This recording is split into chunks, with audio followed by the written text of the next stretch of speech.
Waktu itu, aku hanya ingin menunaikan salat maghrib di masjid kecil dekat terminal. Tapi siapa sangka, seorang tukang parkir lusuh memanggil namaku, dengan nada yang hanya bisa diucapkan oleh satu orang, kakakku yang hilang 10 tahun lalu. Sejak itu, aku tahu, Allah sedang menegurku dengan cara yang tak pernah kuduga. Like dan sebarkan kisah ini jika kamu percaya. Takdir yang ditulis Allah tak pernah salah. Mungkin, lewat satu kehilangan, Dia sedang menyiapkan pertemuan yang menyelamatkan iman. Langit sore itu berwarna jingga keemasan. Tapi hati Naila justru kelabu. Ia baru saja menuntaskan shift panjang di ruang IGD, tempat suara tangis, doa, dan desah napas terakhir bercampur jadi satu. Di pundaknya masih melekat aroma obat antiseptik. Di matanya masih tersisa bayang-bayang pasien yang tak sempat terselamatkan. Ia melangkah pulang dengan langkah pelan. Seolah setiap hembusan angin membawa bisikan masa lalu yang tak pernah benar-benar mati. Sejak bencana 10 tahun lalu, hidupnya tak pernah sama. Ombak besar itu merenggut segalanya. Ayah, ibu, rumah, dan seseorang yang paling ia rindukan. Kakaknya, Fikri. Ia masih ingat tangan kecilnya yang berusaha menggenggam jemari Fikri di tengah arus. Tapi air laut lebih kuat. Saat Naila diselamatkan warga, hanya sandal Fikri yang ditemukan terdampar di tepi pantai. Sejak saat itu, setiap malam ia berdoa agar Allah mempertemukannya lagi, entah di dunia atau di akhirat. Namun sore ini, sesuatu terasa berbeda. Ketika langkahnya melewati jalan sempit menuju masjid, suara azan maghrib mulai berkumandang, merambat lembut di antara deru kendaraan dan suara klakson. Naila berhenti sejenak, menutup mata, membiarkan lantunan itu menenangkan hatinya.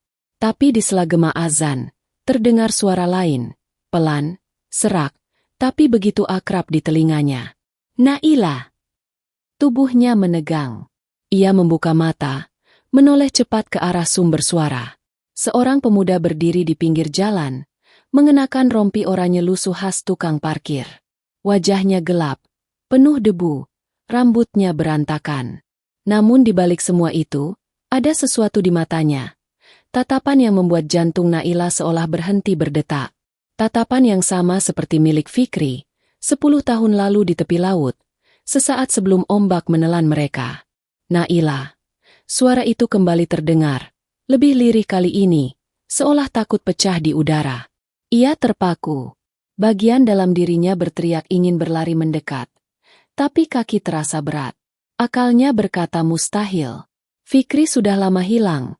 Bahkan sebagian orang yakin ia sudah tiada.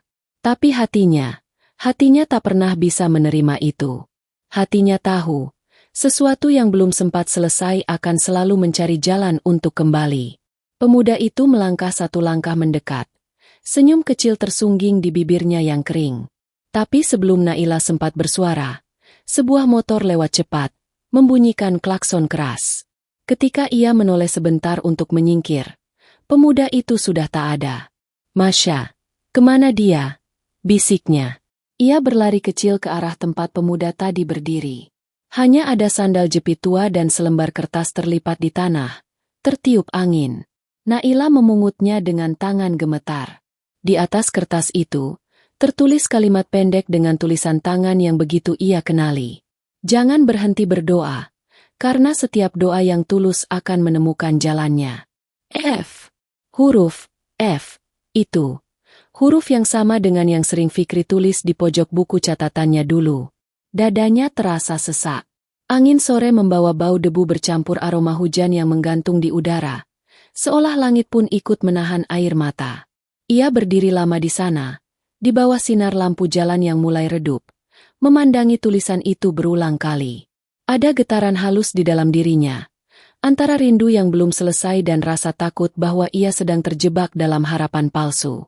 Tapi bagaimana mungkin seseorang menulis seperti ini, dengan tulisan yang persis, dengan kalimat yang dulu Fikri ucapkan setiap kali ia menangis di malam hari setelah kehilangan orang tua mereka?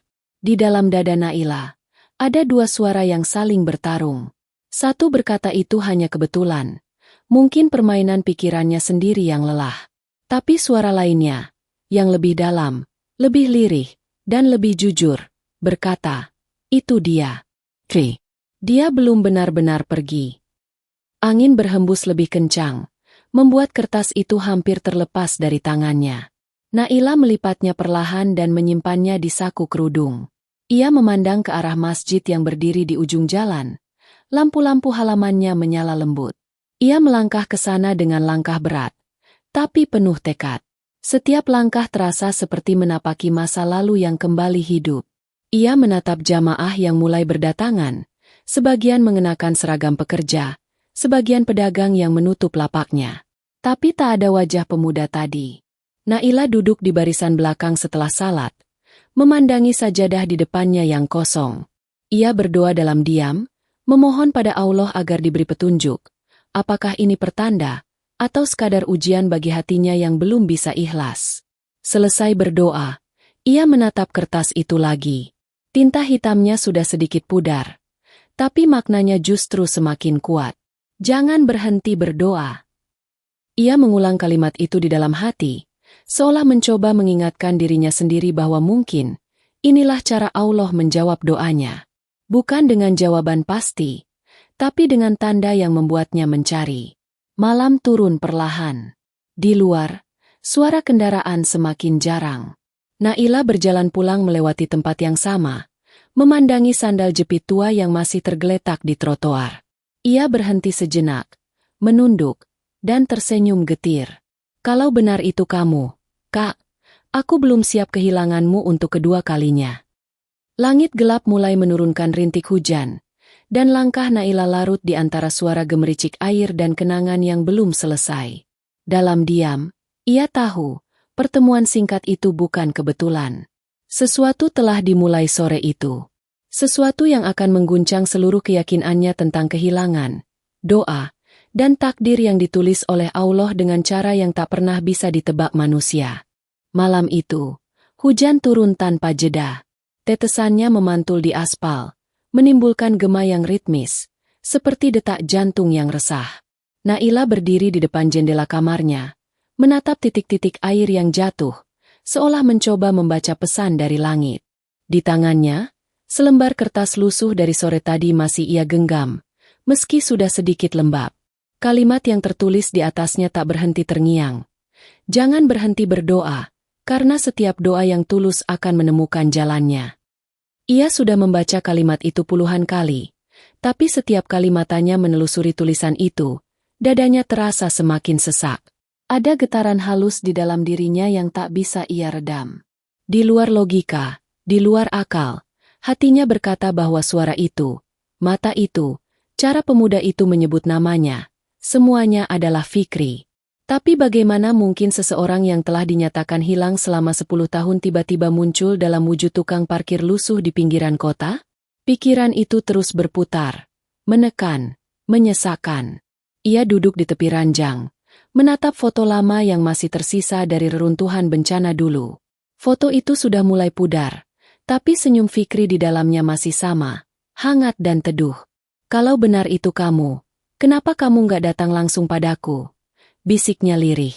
Hujan semakin deras, seperti menenggelamkan suara hatinya sendiri. Naila menutup mata, mencoba mengingat setiap detail wajah pemuda tadi. Luka kecil di alis kanan, bentuk rahang, sorot matanya, semuanya hampir identik dengan Fikri. Tapi ada sesuatu yang berbeda.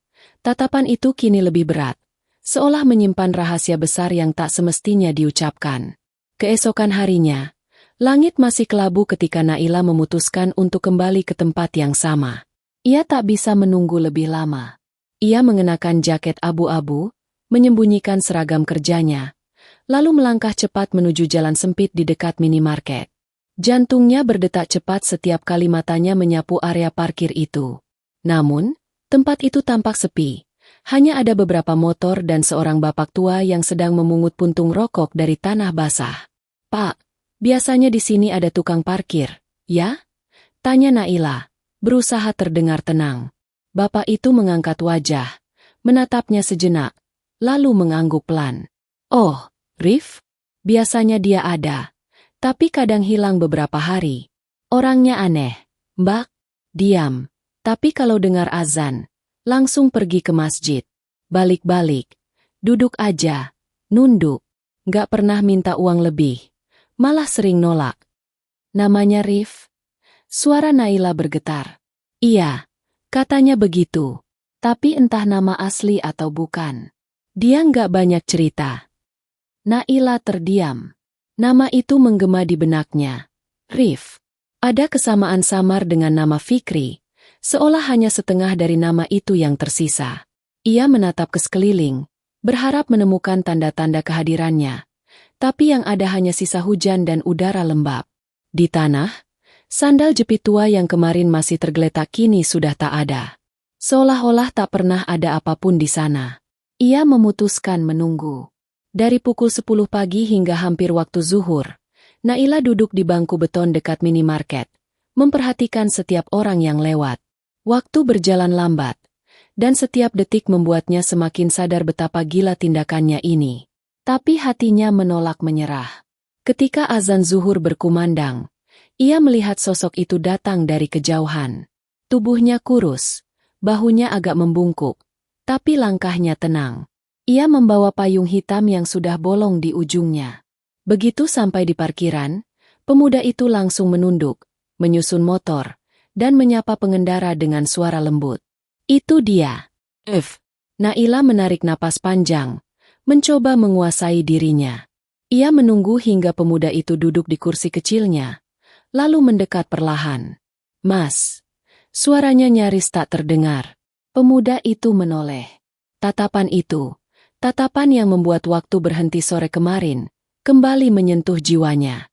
Namun kali ini, tak ada senyum, hanya tatapan waspada, seperti seseorang yang bersembunyi dari masa lalunya sendiri. Mas, kita pernah ketemu, kan? Naila melanjutkan dengan hati-hati. Pemuda itu tidak menjawab. Ia hanya menggeleng pelan, lalu menunduk lagi, pura-pura sibuk dengan helm yang ditata.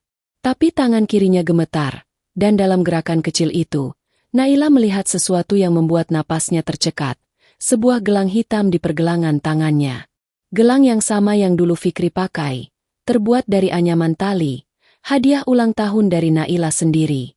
Dari mana kamu dapat gelang itu? Suaranya meninggi tanpa sadar. Pemuda itu mendongak cepat, matanya membulat, lalu berdiri. Mbak salah orang, katanya cepat. Lalu melangkah pergi ke arah gang di belakang minimarket. Enggak, tunggu dulu, seru Naila, berlari mengejarnya. Tapi pemuda itu terlalu cepat. Saat ia sampai di ujung gang, hanya ada jalan basah dan sisa jejak kaki yang mulai hilang disapu angin. Nafas Naila tersengal. Ia berdiri di sana lama sekali, menatap lorong sempit itu dengan dada berdebar. Dalam keheningan itu, sesuatu jatuh dari kantong bajunya, selembar kertas kecil, sama seperti sebelumnya. Ia memungutnya perlahan. Tulisan di atasnya hanya satu kalimat. Jangan kejar aku. Doa yang belum waktunya bisa melukai. Kaki Naila lemas. Ia bersandar pada tembok basah, memejamkan mata, menahan air mata yang hampir pecah. Kalimat itu seolah bukan peringatan, tapi permohonan. Ia tak tahu harus percaya atau takut. Tapi satu hal pasti, pemuda itu mengenalnya. Dan entah siapa dia sebenarnya, hatinya tahu, pertemuan ini bukan kebetulan. Ketika hujan kembali turun, ia melangkah menjauh dari gang itu dengan langkah berat. Di langit, awan menggulung pekat. Suara petir terdengar jauh, seperti tanda bahwa badai baru saja dimulai. Naila menggenggam kertas itu erat-erat, berjalan tanpa arah sambil menatap langit. Ya Allah, bisiknya lirih.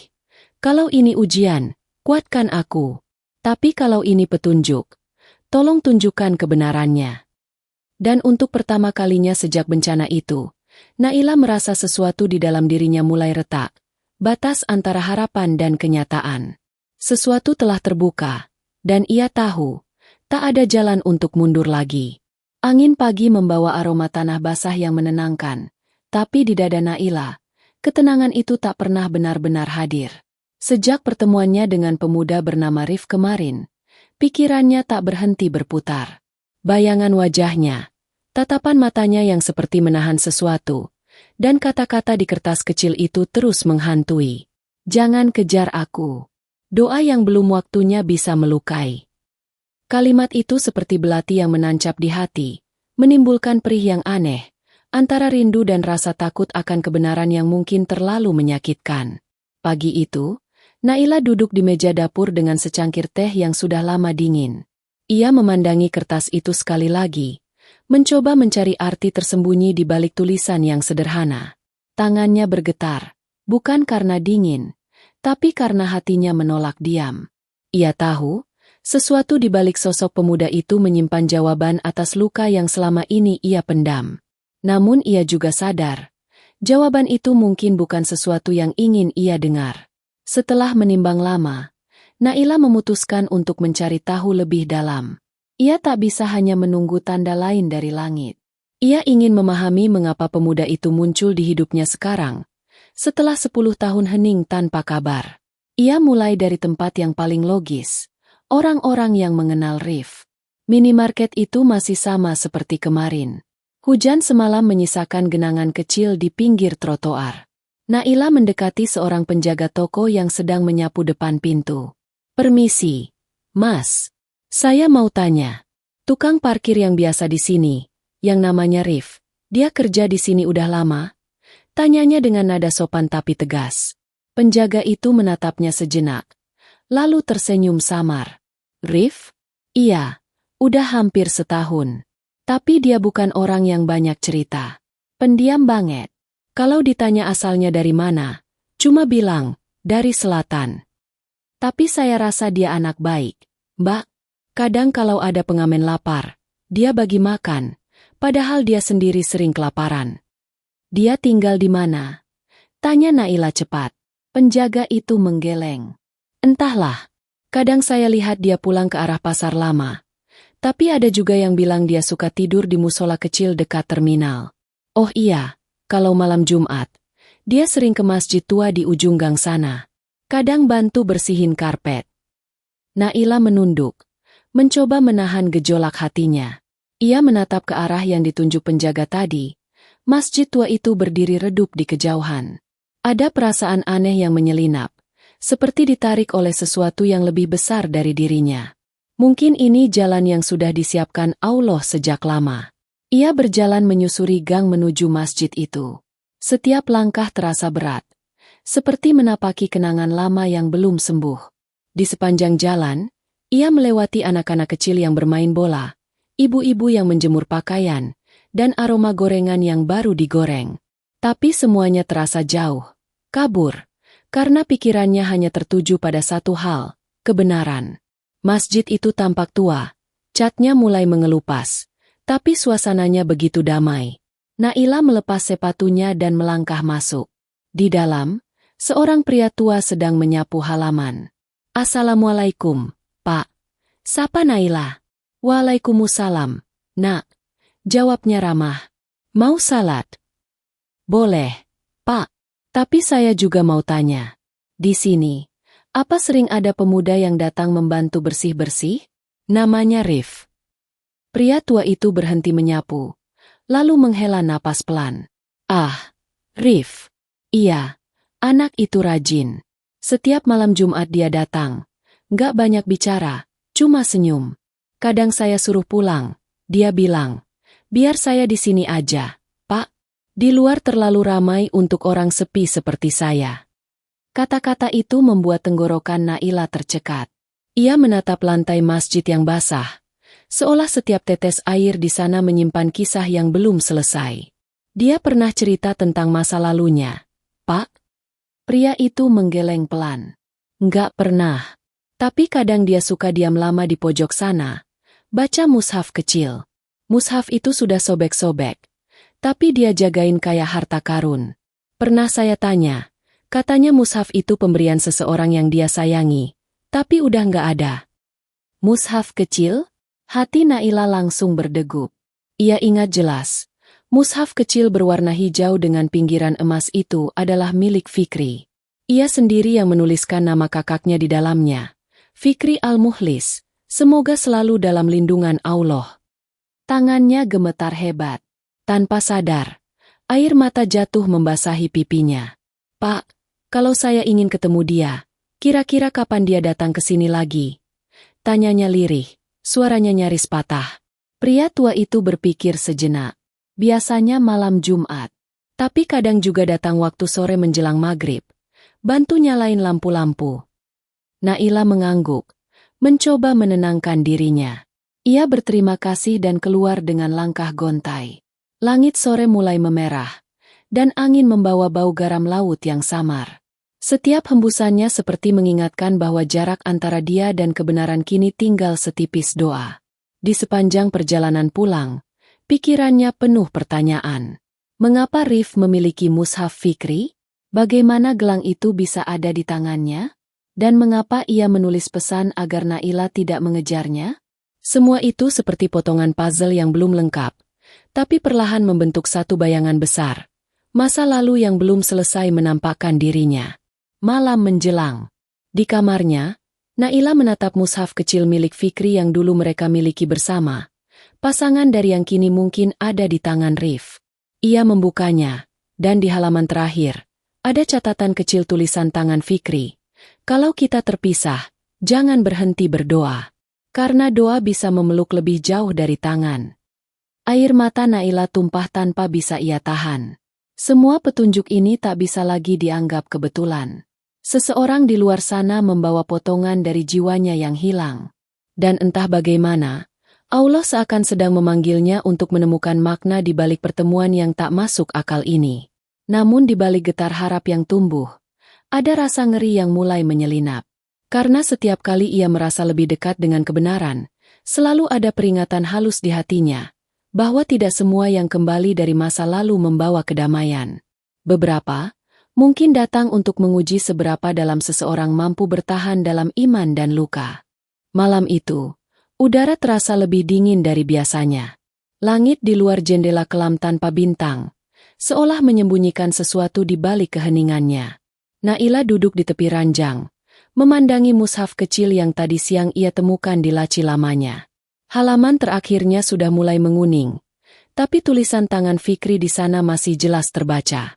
Setiap huruf seakan hidup, membisikkan kenangan yang telah lama terkubur. Ia menelusuri huruf-huruf itu dengan ujung jari, lalu menutup mata.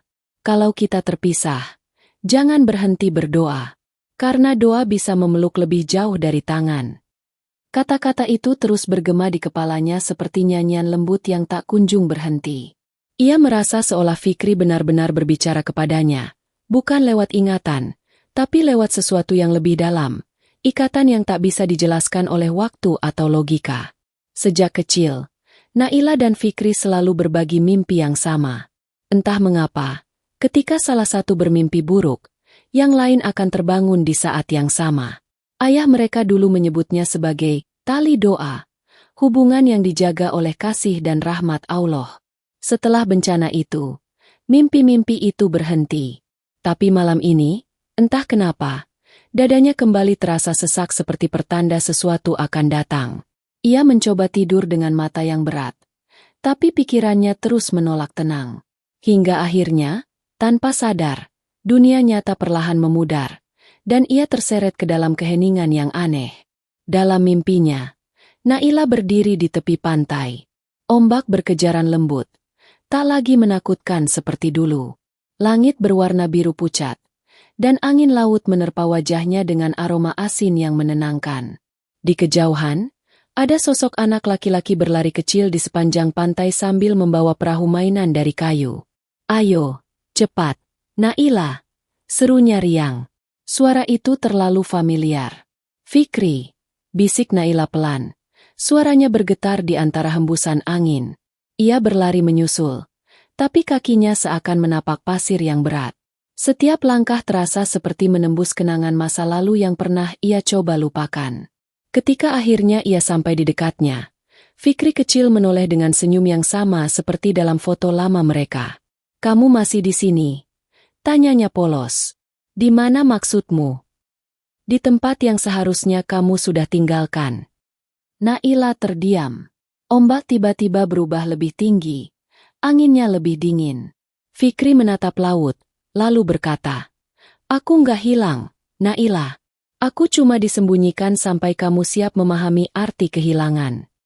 Kata-kata itu menusuk seperti petir yang membelah langit.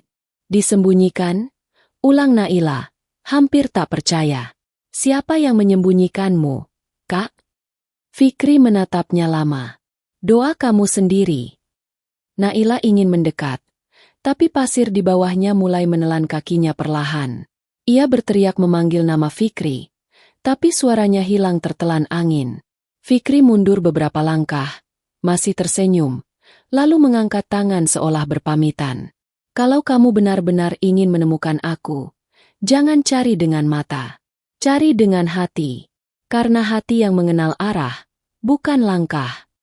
Ombak besar datang tiba-tiba, menggulung tubuh kecil Fikri. Naila menjerit, mencoba berlari, tapi tubuhnya kaku. Dunia berputar cepat. Suara ombak berubah jadi gema tak berujung, dan saat ia terbangun, air mata sudah membasahi pipinya. Ia duduk tegak di tempat tidur. Napasnya tersengal. Keringat dingin membasahi pelipis. Jam dinding menunjukkan pukul 3:12. Suasana kamar gelap dan sunyi. Hanya suara detik jam yang terdengar pelan. Tapi yang membuat tubuhnya gemetar bukan karena mimpi itu sendiri, melainkan sesuatu yang ada di atas meja kecil di samping ranjang. Sebuah perahu kayu kecil. Bah! Naila menatap benda itu dengan mata membesar. Ia yakin benar benda itu tak pernah ada sebelumnya. Ia bahkan tak pernah memilikinya sejak bencana itu terjadi. Ia mendekat pelan, meraih perahu kecil itu dengan tangan bergetar. Cat birunya sudah pudar, tapi di bagian bawahnya ada ukiran kecil. FM. Fikri Mukhlis. Bisiknya. Suara tenggelam di antara isak yang tertahan. Ia memeluk perahu kecil itu ke dadanya, seolah bisa mendengar degup masa lalu di dalamnya. Tubuhnya gemetar bukan hanya karena takut, tapi karena rasa rindu yang terlalu dalam. Rasa yang selama ini ia tekan dengan doa, kini meledak dalam satu malam. Ia terisak dalam gelap, mencoba memahami, apakah semua ini nyata, atau hanya cara Allah menenangkan hatinya yang rapuh? Dalam hening itu, terdengar azan subuh dari kejauhan. Suaranya mengalun lembut, menembus ke dalam ruang hati yang paling dalam. Naila menatap mushaf kecil di meja, lalu perahu di tangannya. Ia tahu ini bukan kebetulan. Tidak mungkin. Terlalu banyak tanda, terlalu banyak kebersamaan antara dunia nyata dan mimpi. Dengan tangan gemetar, ia berdiri dan mengambil air wudhu. Setiap percikan air di wajahnya terasa seperti penegasan, bahwa ini bukan waktu untuk menolak takdir, tapi untuk memahaminya. Dalam sujudnya yang panjang, air matanya jatuh membasahi sajadah. Ya Allah, ucapnya lirih. Kalau ini cara MU berbicara, maka biarkan aku mendengar dengan hati yang kuat. Tapi jika ini hanyalah ilusi dari rinduku, maka tolong, jangan biarkan aku tersesat di dalamnya. Ketika ia mengangkat kepala dari sujud, langit di luar mulai berwarna abu-abu terang. Fajar menyapa dengan lembut. Naila menatap keluar jendela, dan di ujung jalan kecil di depan rumahnya, ia melihat bayangan seseorang berdiri, mengenakan jaket lusuh dan memegang payung hitam yang bolong di ujungnya. Hatinya berdebar kencang. Ia berdiri spontan, berlari keluar tanpa sempat memakai sandal. Tapi saat sampai di luar, jalan itu sudah kosong. Hanya hujan sisa malam yang menetes dari daun, dan bau laut yang samar terbawa angin pagi. Namun di depan pagar, tergeletak sesuatu, sebuah kertas kecil yang basah. Naila membukanya perlahan. Tulisannya samar, tapi masih terbaca jelas. Aku mendengar doamu. Dadanya terasa seperti dihantam ribuan gelombang. Ia memejamkan mata, air mata tumpah deras. Tapi di antara tangis itu ada senyum kecil yang lahir tanpa ia sadari. Karena untuk pertama kalinya sejak bencana itu, ia merasa Fikri benar-benar ada di sekitarnya. Bukan hanya di kenangan, tapi di sesuatu yang lebih dalam, di ruang antara dunia dan takdir yang belum selesai ditulis oleh Allah. Pagi itu, langit tampak pucat, seperti enggan menampakkan matahari. Naila berjalan dengan langkah pelan di trotoar basah setelah hujan malam. Di dalam genggamannya, perahu kayu kecil yang ia temukan semalam masih ia bawa, dibungkus kain putih. Ia tak tahu kenapa, Tapi hatinya tak sanggup meninggalkan benda itu di rumah. Ada perasaan bahwa setiap langkah yang ia ambil kini terhubung dengan sesuatu yang lebih besar, lebih dalam, lebih misterius dari sekadar mimpi. Ia masih bisa merasakan gema suara itu di pikirannya, suara dalam mimpi yang berkata, "Aku nggak hilang, aku cuma disembunyikan sampai kamu siap memahami arti kehilangan." Kalimat itu tak berhenti menggema, seolah menjadi panduan samar yang menuntunnya pagi ini ke tempat yang tak pernah ia bayangkan akan ia datangi lagi, panti asuhan. Beberapa hari sebelumnya, seorang rekan kerjanya di rumah sakit sempat bercerita bahwa salah satu pengurus lama panti tempat anak-anak korban bencana dulu ditampung kini tinggal di sebuah panti lain di pinggiran kota. Hatinya langsung tergerak. Jika benar Fikri sempat selamat dan kehilangan ingatan, mungkin namanya tercatat di sana. Ia berdoa dalam diam, memohon agar langkahnya hari ini menjadi jawaban dari tanda-tanda yang terus datang menghampirinya. Panti itu terletak di ujung jalan kecil, dikelilingi pohon mangga tua dan pagar besi yang berkarat. Bangunannya sederhana, catnya mulai memudar, tapi udara di sekitarnya terasa damai. Dari dalam terdengar tawa anak-anak, ringan dan polos. Naila menatap mereka dengan perasaan campur aduk, haru, takut, dan rindu yang menumpuk jadi satu. "Assalamualaikum," sapanya pelan ketika masuk ke halaman. Seorang perempuan tua dengan kerudung coklat menyambutnya dengan senyum lembut. "Waalaikumsalam. Nak, mau mencari siapa?" "Maaf, Bu, saya sedang mencari seseorang. Dulu setelah bencana, adik saya hilang. Saya dengar dari teman, beberapa anak korban bencana dulu sempat ditampung di sini. Saya ingin tahu apakah di antara mereka ada yang mirip dengan kakak saya." Perempuan tua itu menatapnya dengan mata yang teduh. "Oh, kamu pasti maksudnya anak-anak yang datang dari panti lama, ya? Saya dulu juga ikut membantu di sana. Banyak yang datang tanpa nama, tanpa ingatan. Kamu tahu nama adikmu?" "Fikri," jawab Naila cepat. Suaranya bergetar. "Fikri Al-Mukhlis. Tapi, mungkin waktu itu dia sudah lupa namanya." Perempuan itu diam cukup lama, seolah menggali ingatan yang sudah lama terkubur. "Fikri," gumamnya pelan, kemudian matanya melebar sedikit. "Tunggu, ada satu anak. Dulu datang sekitar 2 bulan setelah bencana besar itu. Dia tidak tahu namanya. Kami hanya memanggilnya Rif. Dia pendiam, sering membaca mushaf, dan kalau azan berkumandang, wajahnya berubah lembut sekali. Tapi anak itu hilang sebelum kami sempat memindahkannya ke panti pusat." Naila membeku di tempat. Jantungnya berdetak begitu kencang hingga ia bisa mendengarnya sendiri. "Rif?" Suaranya lirih. "Jadi, dia benar pernah di sini?"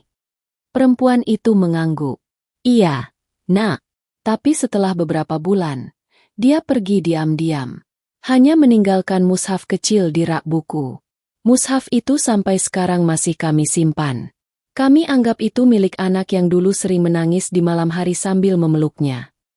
Naila menahan napas. Dunia di sekelilingnya terasa berputar. Ia mengikuti langkah perempuan itu masuk ke ruang kecil yang berdebu. Di pojok, ada rak kayu tua berisi buku dan mainan anak-anak. Perempuan itu menarik salah satu mushaf kecil dari tumpukan. Kulitnya hijau tua, pinggirannya mulai mengelupas. Begitu Naila menyentuhnya, tubuhnya bergetar hebat. Di pojok bawah mushaf itu, masih tertulis samar dengan spidol hitam, "Fikri Al-Mukhlis." Air mata yang sejak tadi ia tahan akhirnya jatuh. Ia menutup wajah dengan tangan, bahunya bergetar hebat. Perempuan tua itu menatapnya iba, lalu memeluknya perlahan. "Kamu adiknya, ya?" Naila hanya mengangguk di antara tangis. "Saya pikir dia sudah meninggal, Bu. Tapi kalau benar dia pernah di sini, berarti selama ini dia hidup dalam penderitaan, sendirian. Kenapa dia harus pergi?" "Kadang, Nak," kata perempuan itu lembut. "Orang yang kehilangan ingatan bukan cuma kehilangan nama atau masa lalu. Mereka juga kehilangan arah. Tapi kalau dia sering memegang mushaf, berarti hatinya masih terhubung pada sesuatu yang suci. Mungkin itu yang membuatnya tetap bertahan." Naila memandangi mushaf itu lama, seolah takut jika ia melepaskannya maka jejak terakhir kakaknya akan hilang. Setiap bekas lipatan di halaman itu seakan menyimpan tangisan yang tak pernah ia dengar. Dalam diam, ia merasa seperti sedang berdiri di antara masa lalu dan masa kini, di antara iman dan kerinduan yang saling menggenggam erat. Perempuan tua itu kemudian berkata, "Ada satu hal lagi." Sebelum anak itu pergi, dia sempat menulis sesuatu di selembar kertas kecil. Kami menemukannya di tempat tidur yang ia tinggalkan. Ia membuka laci dan mengeluarkan kertas kusam yang dilipat rapi.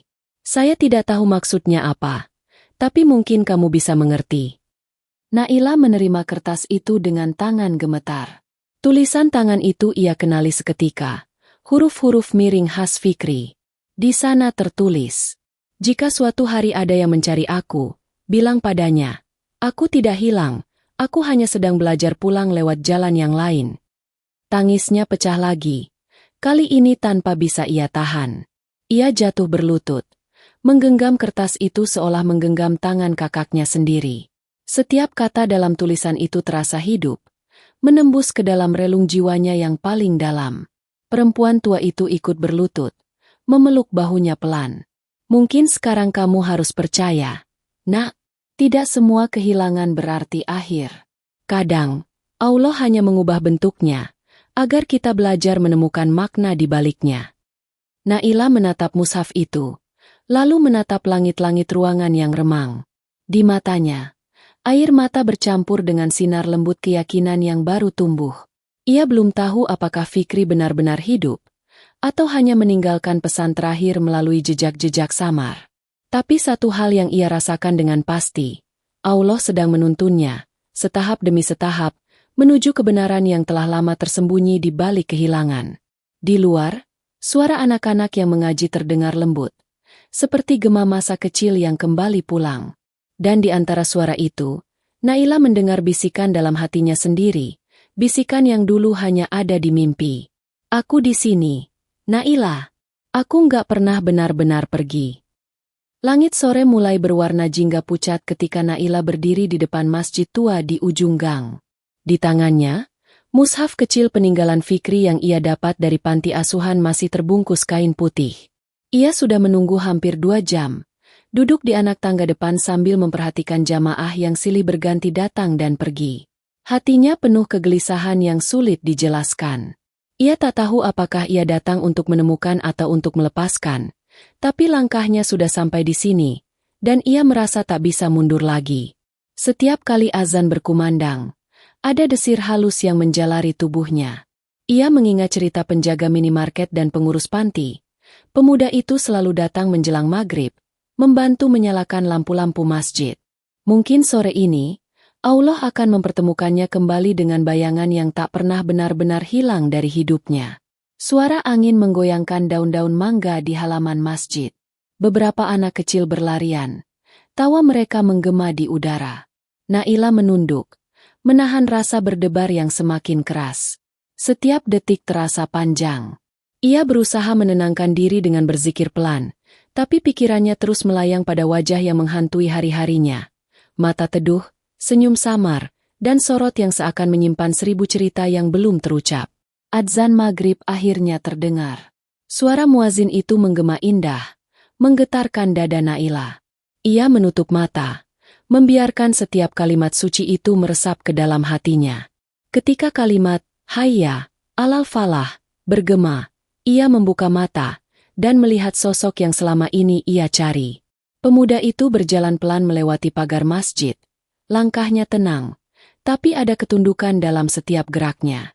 Jaket lusuh yang sama, payung hitam bolong di tangan kiri, dan sorot mata yang tak bisa disalahpahami. Tubuh Naila menegang seketika. Dunia di sekelilingnya seolah berhenti bergerak. Ia berdiri, tapi kakinya seperti tertanam di tanah. Pemuda itu berjalan makin dekat, dan ketika mata mereka akhirnya bertemu, waktu terasa melar. Tatapan itu menembus batas antara masa lalu dan sekarang. Ada sesuatu di sana, bukan hanya kenangan, tapi pengakuan yang dalam. Naila nyaris memanggil namanya, tapi suara itu tertahan di tenggorokan. Ia takut jika berbicara terlalu cepat. Semua ini akan menghilang seperti mimpi semalam. Rif berhenti beberapa langkah di depannya. Pandangan mereka bertaut lama. Tak ada kata yang keluar, hanya kesunyian yang dipenuhi makna. Lalu perlahan, bibir pemuda itu bergetar. "Adikku." Suara itu begitu lembut, nyaris tak terdengar, tapi cukup untuk menghancurkan tembok yang selama ini Naila bangun di dalam hatinya. Air matanya mengalir tanpa bisa dicegah. Ia menutup mulut dengan tangan. Langkahnya goyah. "Kak!" Namun sebelum ia sempat melangkah mendekat, tubuh Rif mendadak limbung. Ia berusaha menahan diri, tapi lututnya tak kuat. Dalam sekejap, ia terjatuh ke tanah. Naila menjerit kecil dan berlari ke arahnya. "Kak! Bangun! Kak! Tolong!" Ia menepuk-nepuk pipi Rif, sementara napas pemuda itu tersengal. Keringat dingin membasahi wajahnya. Dari dalam saku jaket lusuhnya, jatuh selembar kertas dan sebuah kalung kecil dengan gantungan kayu bertuliskan nama mereka berdua, Naila Fikri. Orang-orang di sekitar segera berdatangan. Seorang lelaki tua membantu memapah Rif ke dalam serambi masjid. Naila memegangi tangan kakaknya itu erat-erat, memohon dalam hati agar Allah tidak mengambilnya untuk kedua kalinya. Napasnya berat. "Cepat bawa ke rumah sakit," seru salah satu jamaah. Beberapa menit kemudian, ambulans datang. Sirenenya memecah udara senja.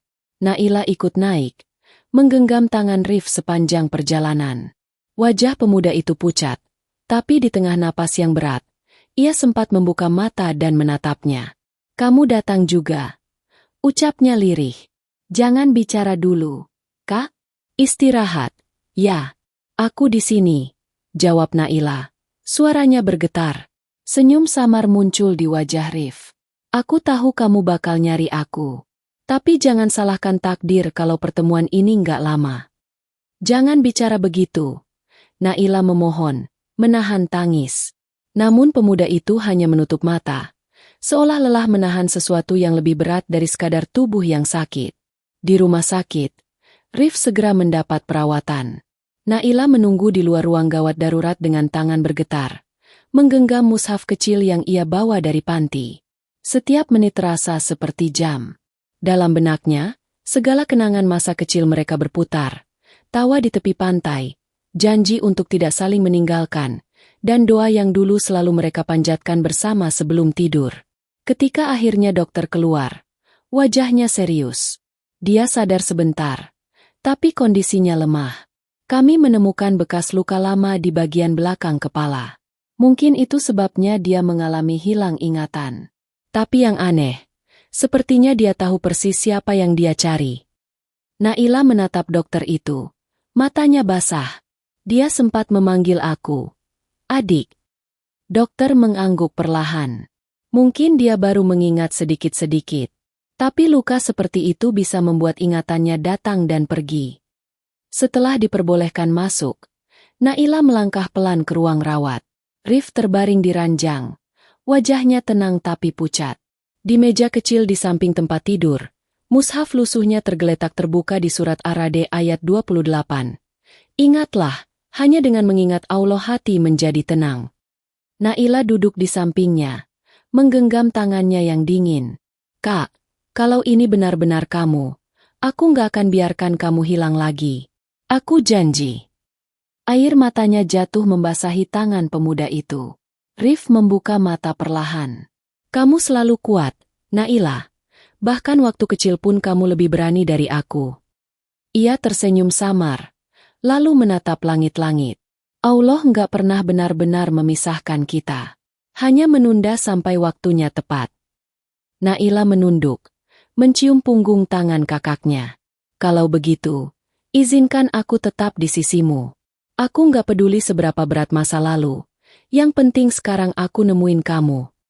Rif menatapnya lama, lalu berbisik pelan. "Jangan terlalu yakin siapa aku." Naila mendongak, bingung, tapi sebelum sempat bertanya, Rif kembali memejamkan mata. Monitor jantung berdetak pelan namun stabil. Malam turun perlahan. Di luar, suara hujan kembali turun, mengetuk kaca jendela kamar itu lembut. Naila duduk terdiam di samping ranjang, menggenggam mushaf dan kalung kecil mereka. Di dalam hatinya, ada rasa lega yang baru lahir, tapi juga bayangan samar ketakutan yang belum bisa ia jelaskan. Karena meski tubuh itu ada di hadapannya, sesuatu dalam tatapan Rif tadi membuatnya ragu. Seolah ia menyimpan rahasia yang belum sempat terucap. Rahasia yang bisa mengubah arti dari semua pertemuan yang selama ini ia yakini sebagai takdir suci dari Allah. Malam itu, hujan masih turun deras di luar jendela rumah sakit. Cahaya lampu jalan memantul di genangan air, membentuk kilau yang bergoyang-goyang seperti bayangan dari masa lalu. Di ruang perawatan itu, hanya ada suara mesin monitor jantung yang berdetak perlahan dan napas lirih dari Rif, pemuda yang diyakini Naila sebagai kakaknya, Fikri. Naila duduk di kursi besi di samping ranjang. Matanya merah karena tangis yang tak berhenti sejak sore. Ia belum sempat makan, belum sempat beristirahat. Semua yang ada di benaknya hanyalah satu hal, takut kehilangan lagi. Tangannya masih menggenggam mushaf kecil milik Fikri, yang kini terasa lebih berat dari sebelumnya. Berat oleh kenangan, berat oleh rindu yang belum terjawab. Sesekali Rif mengigau dalam tidurnya. Kata-kata yang keluar dari bibirnya tak jelas, tapi di antaranya Naila mendengar satu kalimat berulang. Maafkan aku. Kalimat itu menusuk. Setiap kali terdengar, hatinya bergetar, karena entah mengapa permintaan maaf itu terdengar bukan seperti penyesalan kecil, melainkan beban besar yang telah lama ia pikul sendirian. Pukul 2 dini hari, Rif membuka mata perlahan. Cahaya redup dari lampu malam membuat sorot matanya tampak lebih dalam. Naila langsung mendekat, menahan napas. Kak, kamu sadar? Rif menoleh pelan, menatap wajahnya lama. Ada senyum lemah di sudut bibirnya. Aku pikir kamu gak akan ninggalin aku. Gimana aku bisa ninggalin, Kak? Aku udah kehilangan kamu sekali. Aku gak mau 2 kali. Jawab Naila dengan suara parau. Rif terdiam, menatap langit-langit kamar. Naila. Ya, Kak. Kalau suatu hari kamu tahu sesuatu yang bikin kamu sakit, janji kamu gak akan benci aku. Naila menatapnya heran. Kak, ngomong apa sih?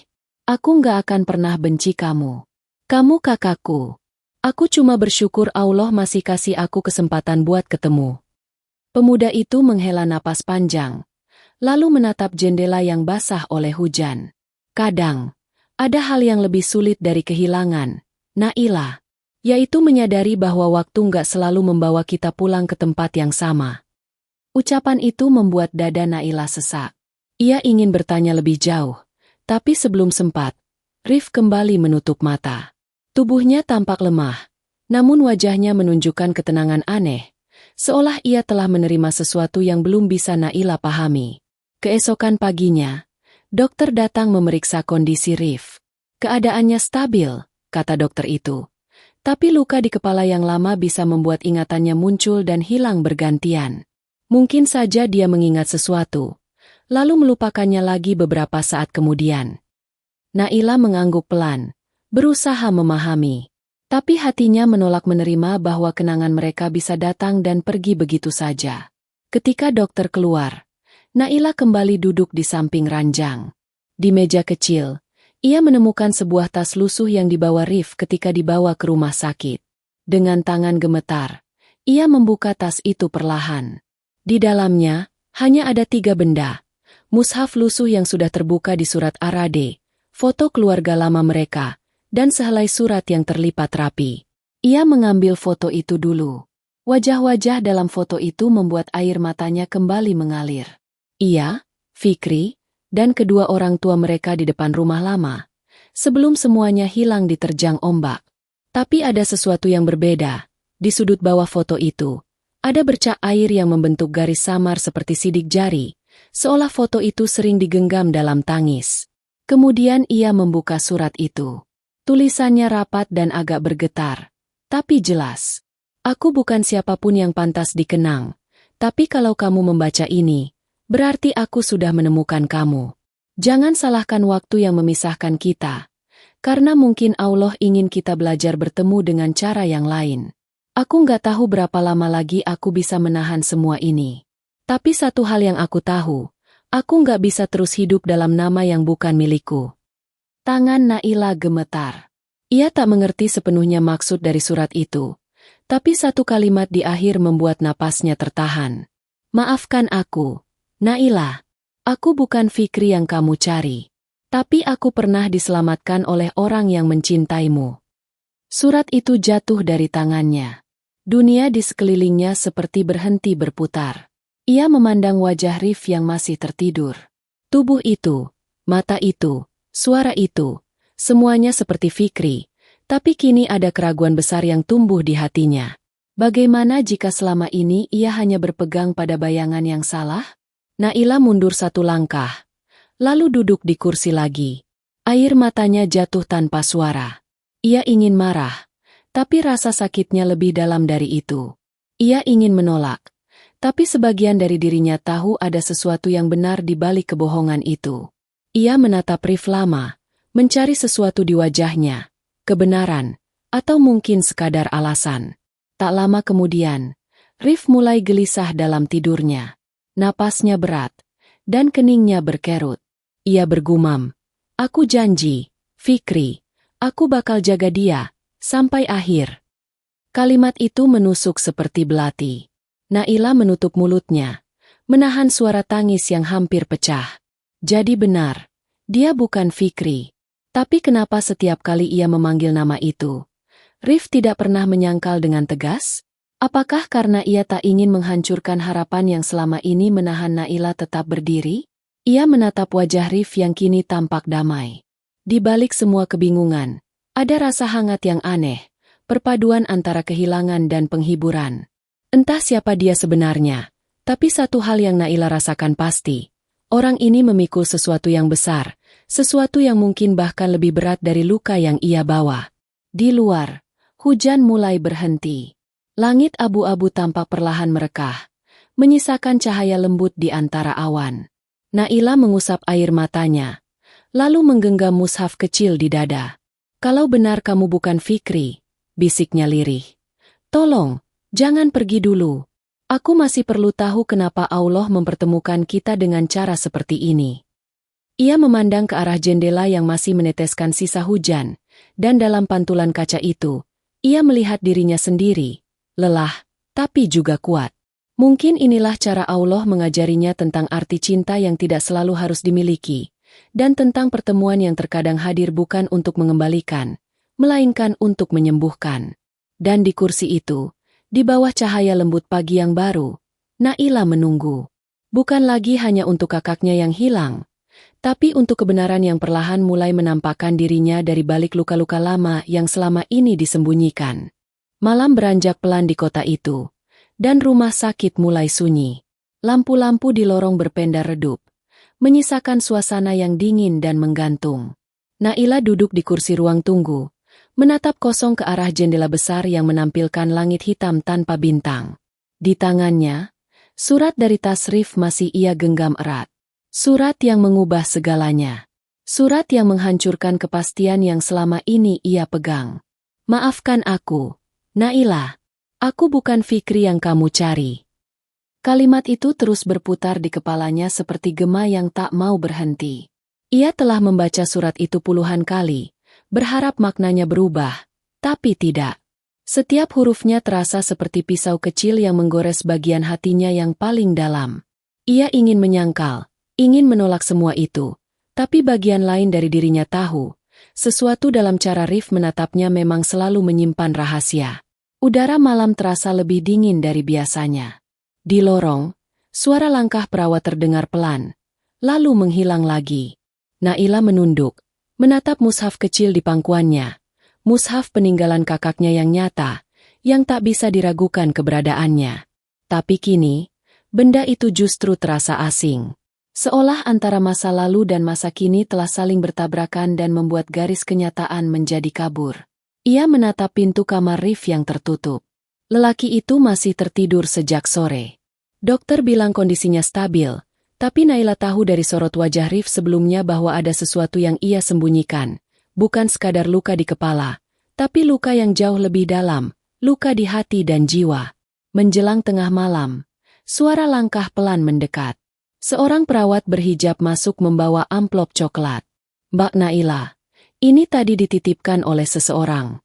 Katanya penting sekali untuk disampaikan langsung ke Mbak." Naila mengerutkan kening. "Seseorang?" "Iya, katanya temannya pasien atas nama Rif. Tapi begitu saya tanya namanya, dia cuma tersenyum dan bilang, 'Biar Naila yang tahu siapa aku.'" Jantung Naila berdetak cepat. Ia menerima amplop itu dengan tangan gemetar. Begitu perawat pergi, ia membuka amplop itu perlahan. Di dalamnya hanya ada satu lembar surat, ditulis dengan tulisan tangan yang sama dengan surat di tas Rif, tapi lebih rapi, seolah ditulis dengan tenang dan kesadaran penuh. "Naila, jika kamu membaca ini, berarti waktuku hampir habis. Kamu mungkin sudah tahu bahwa aku bukan Fikri. Tapi kamu juga harus tahu, aku bukan kebetulan dalam hidupmu." Naila menahan napas. Matanya bergerak cepat menelusuri baris-baris berikutnya. "Namaku Raffi. Dulu, aku adalah relawan di tempat pengungsian setelah bencana. Suatu malam, aku menemukan seorang anak laki-laki terdampar di pantai. Tak sadarkan diri, tubuhnya penuh luka. Di genggamannya, ada mushaf kecil dan kalung dengan nama Naila Fikri.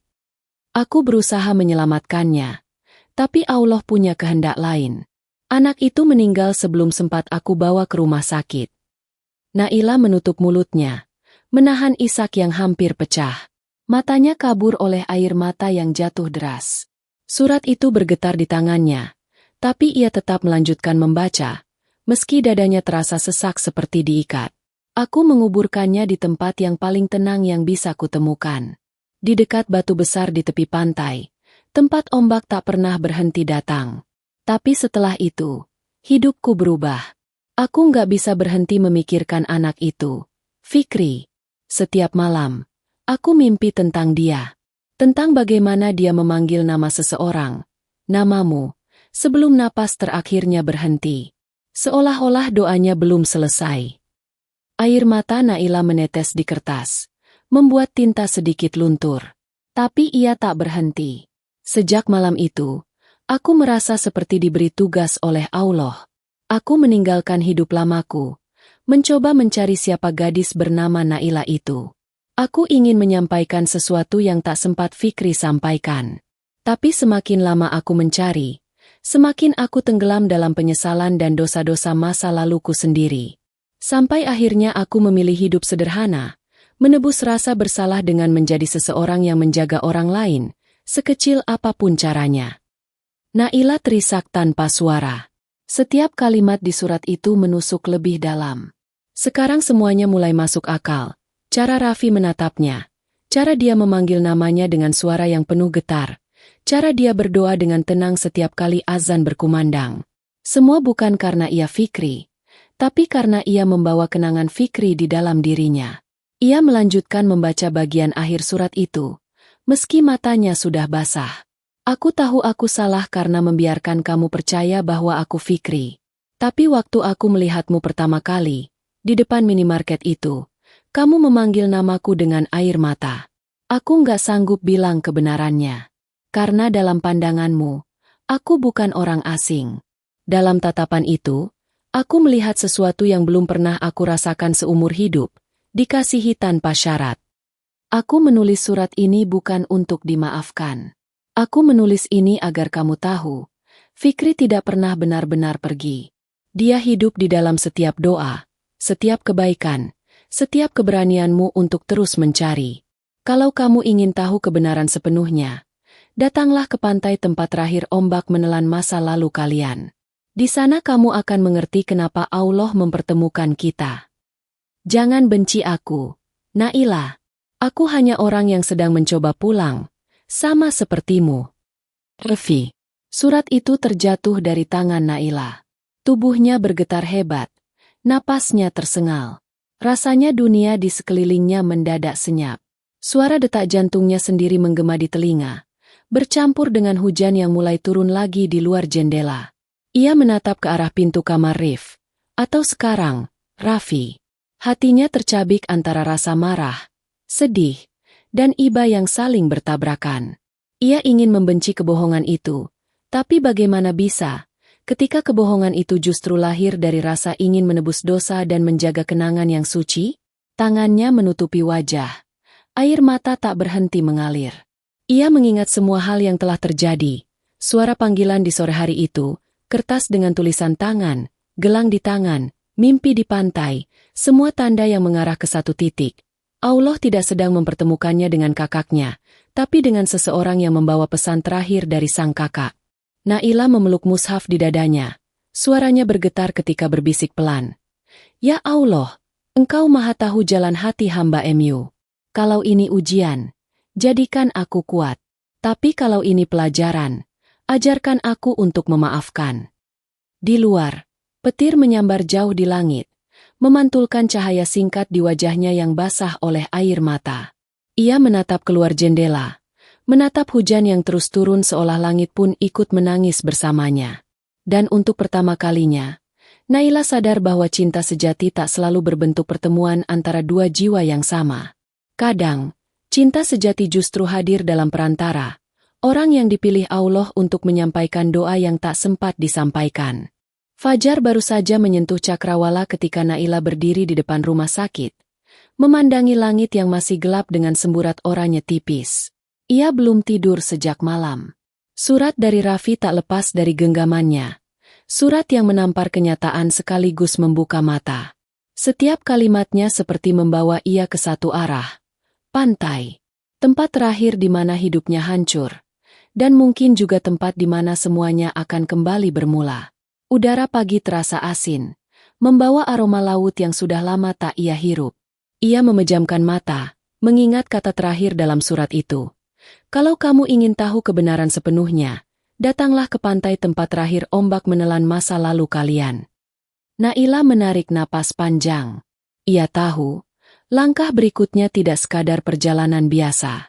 Ini adalah perjalanan ke dalam dirinya sendiri, ke tempat di mana luka dan doa saling bertemu. Ia kembali ke kamar Raffi sebentar. Lelaki itu masih terbaring, wajahnya pucat, tapi matanya terbuka setengah. Saat Naila masuk, Raffi menatapnya lama, seolah sudah tahu apa yang akan ia lakukan. Kamu mau pergi, kan? Suaranya pelan, nyaris seperti bisikan. Naila menelan ludah, lalu mengangguk. Aku harus tahu, Raffi. Aku harus melihat sendiri tempat itu. Aku harus tahu kebenarannya. Raffi tersenyum samar. Kalau begitu, temui dia untukku. Temui Fikri. Bilang aku sudah mencoba sekuat tenaga menepati janji yang aku buat. Janji apa? Tanya Naila. Tapi Raffi hanya menatapnya lama tanpa menjawab. Ia menutup mata, dan dalam keheningan itu, Naila merasakan berat yang tak bisa dijelaskan di dada. Ia tahu, tak semua pertanyaan akan menemukan jawabannya di tempat ini. Sebagian harus dicari di ujung takdir. Perjalanan menuju pantai memakan waktu 2 jam. Jalanan berliku di sepanjang perbukitan, udara makin lembab, dan suara burung laut mulai terdengar samar. Setiap kilometer terasa seperti melangkah di atas kenangan yang belum tuntas. Ia masih ingat aroma air asin, suara ombak yang dulu ia benci karena menjadi saksi bencana, dan kini menjadi tempat yang memanggilnya kembali. Ketika mobil yang ia sewa berhenti di pinggir jalan tanah, Naila turun pelan. Di hadapannya, terbentang laut luas yang bergemuruh, memantulkan cahaya pagi. Angin menerpa wajahnya, dingin tapi menenangkan. Ia berjalan menuruni jalan setapak yang ditumbuhi rumput liar, melewati sisa-sisa pohon kelapa yang tumbang. Di sanalah, di ujung pantai yang sepi, ia melihat batu besar, tempat yang disebut dalam surat Raffi. Batu itu berlumut, tapi bentuknya masih sama seperti yang ia lihat di mimpi-mimpinya. Ia berhenti beberapa meter di depannya. Langkahnya berat. Setiap hembusan angin seolah memanggil masa lalu. Ia berlutut di pasir, mengusap batu itu perlahan. Kak, bisiknya pelan, suaranya bergetar. Kalau benar kamu di sini, aku datang. Aku bawa semua doa yang belum sempat aku ucapkan. Air mata mengalir begitu saja. Ia menunduk, meletakkan mushaf kecil milik Fikri di atas batu itu, lalu membuka halaman pertama. Angin meniup lembaran-lembarannya lembut, dan Naila membaca ayat demi ayat dengan suara bergetar. Suaranya berpadu dengan debur ombak, membentuk harmoni yang menyayat hati. Ya Allah, jika ini caramu mempertemukan kami, jadikan aku ikhlas, bisiknya di sela-sela ayat. Aku tidak akan menyesali apapun yang engkau tulis, karena aku tahu, setiap kehilangan punya makna yang engkau sembunyikan. Namun di tengah keheningan itu, tiba-tiba ia mendengar langkah kaki di belakang. Naila menoleh cepat. Sosok Raffi berdiri di sana, mengenakan pakaian sederhana. Tubuhnya terlihat lemah tapi langkahnya mantap. Kamu, gimana kamu bisa ke sini? Naila berdiri, matanya membulat.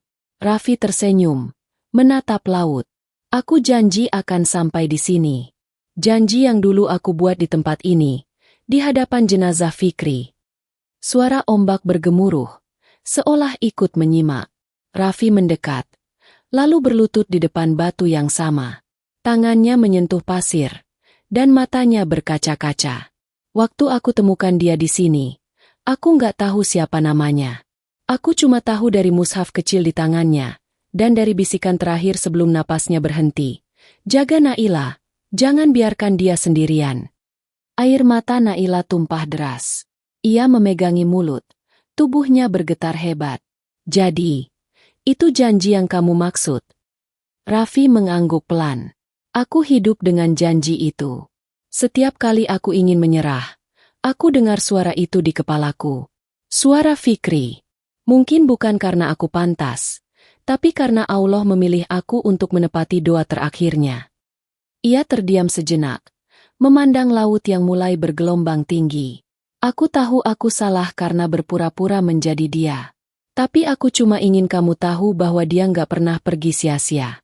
Setiap langkah yang kamu ambil, setiap air mata yang kamu jatuhkan, semuanya tetap sampai pada dia, lewat aku. Naila menatap lelaki itu dengan pandangan yang penuh perasaan yang campur aduk. Raffi, kamu nggak ngerti. Aku marah. Iya, aku kecewa. Tapi sekarang, aku sadar. Kamu bukan datang untuk menggantikan dia.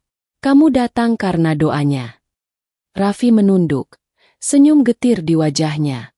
Aku cuma perantara, Naila, dan tugasku sudah selesai.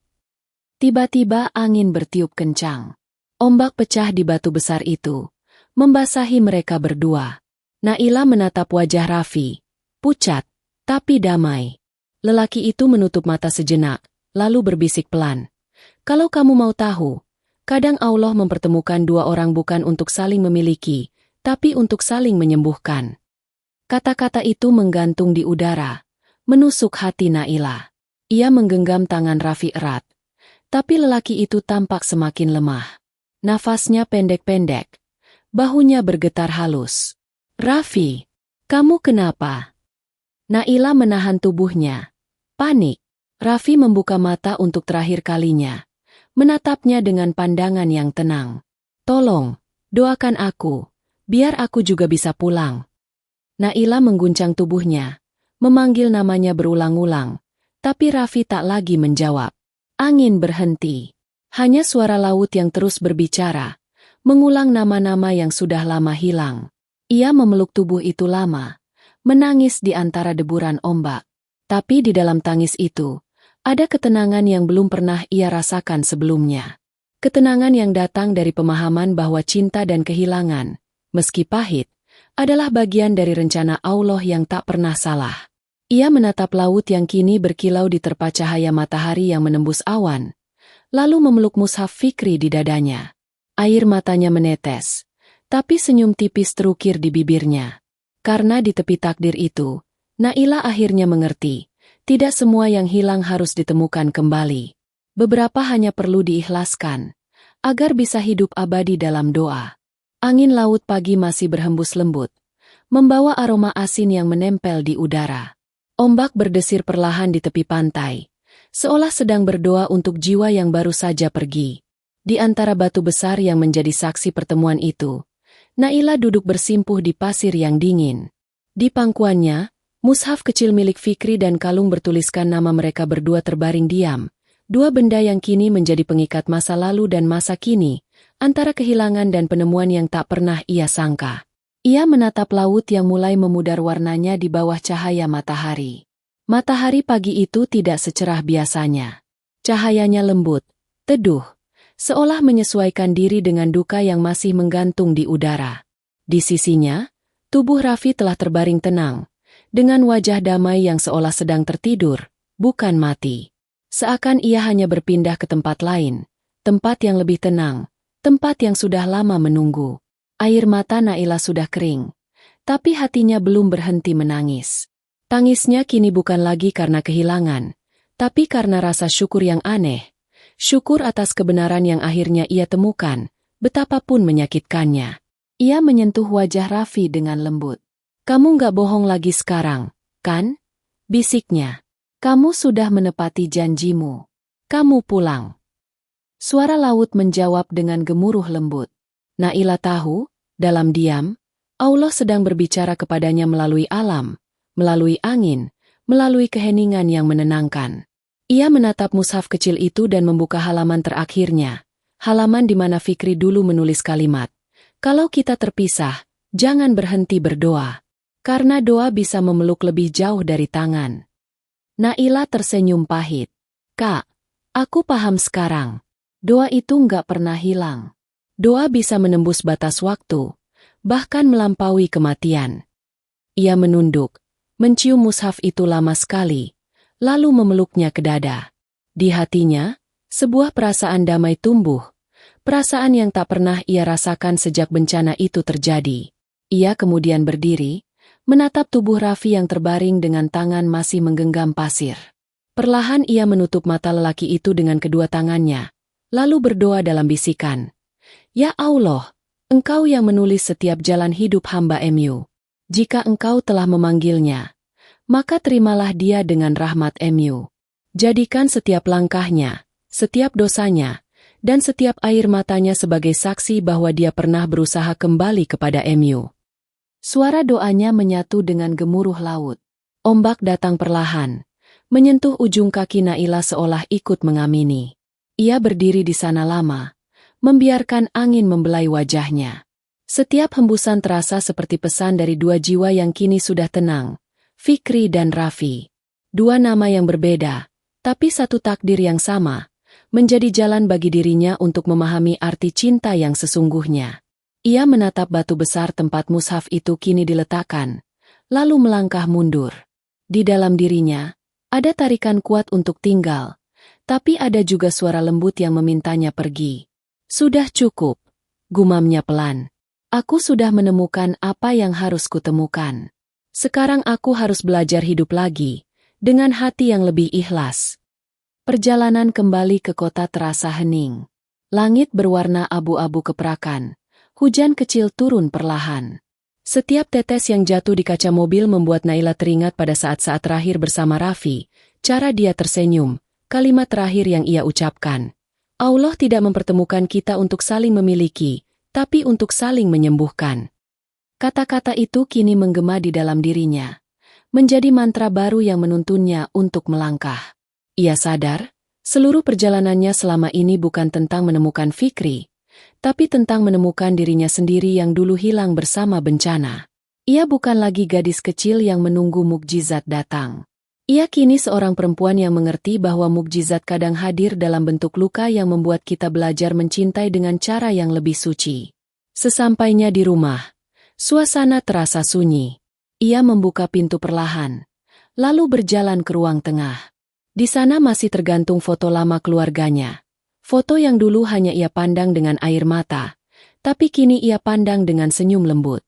"Aku pulang, Ayah, Ibu, Kak Fikri," katanya pelan. "Dan aku bawa kabar. Doa kalian sudah sampai. Aku sudah menemukan ketenangan yang dulu hilang." Ia menyalakan lampu kecil di pojok ruang dan duduk di bawahnya.